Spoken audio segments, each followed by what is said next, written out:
طبعا احنا من يومين يا عزيزي الاهلاوي شفنا ماتش النادي الاهلي والنادي البنزرتي، وشفنا اداء النادي الاهلي كان عامل ازاي، وكنت عملت لك فيديو اتكلمت فيه على كذا نقطه، وقلت لك ان شاء الله هعمل لك فيديو اقول لك التشكيله اللي النادي الاهلي هيحاول يبدا بها الموسم دوت، او من وجهه نظري الانسب من وجهه نظري ان الراجل يبدا بها الدوري السنه دي.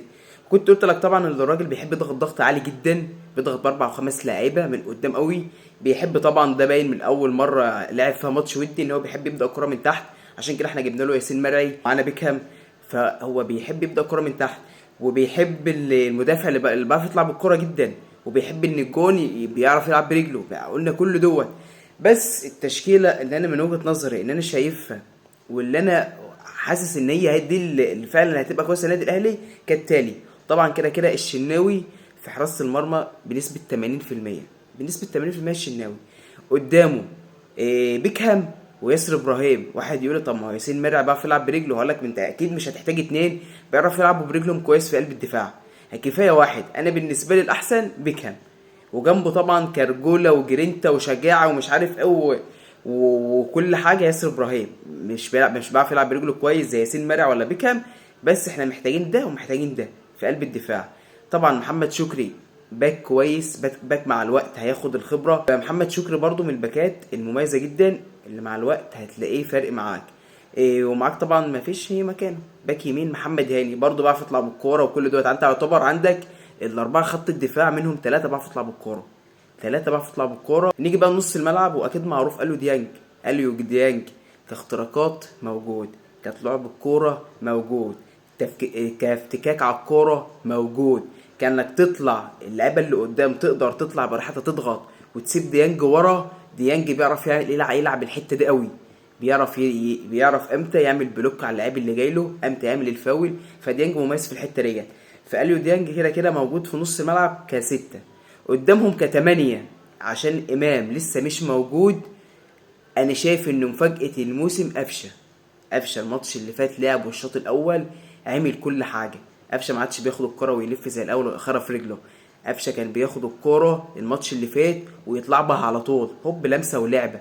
قفشه كان بيرجع يعمل الواجبات الدفاعيه حلوه قوي، في كذا لقطه رجع عامل الواجبات الدفاعيه بتاعته، كان عامل ماتش شوط اول ولا اروع من وجهه نظري. فقفشه ومحمد بن رمضان الاثنين مع بعض هيبقوا عاملين ثنائي لحد ما امام يرجع. بس انا زي ما قلت لك قفشه هيبقى مفاجاه الموسم في الماتشات اللي هيلعبها والدقايق اللي هياخدها.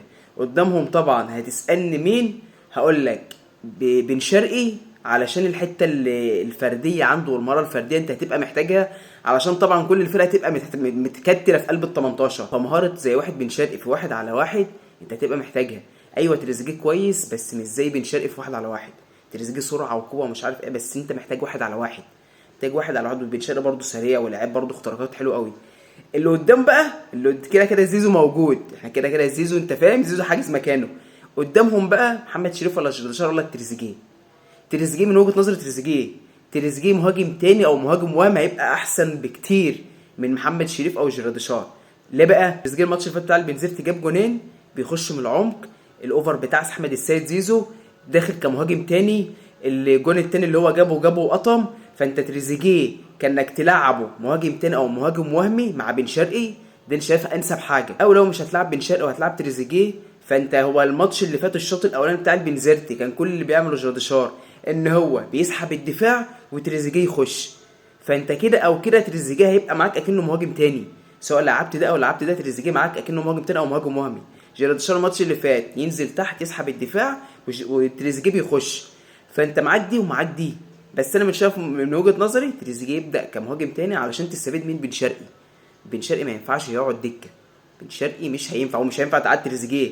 الاثنين كويسين والاثنين انت محتاجهم في الفرقه، مش هينفع تقعد ده ولا ينفع تقعد ده. من وجهه نظري التشكيله اللي الاهلي ممكن يبدا بها، وممكن طبعا ما يعملش اي حاجه من اللي انا بقولها، بس انا بقول لك ده من وجهه نظري. فبس كده عايز الاهلاوي، فاتمنى تدعمني بشير ولايك وسبسكرايب سواء على تيك توك او على اليوتيوب. سلام.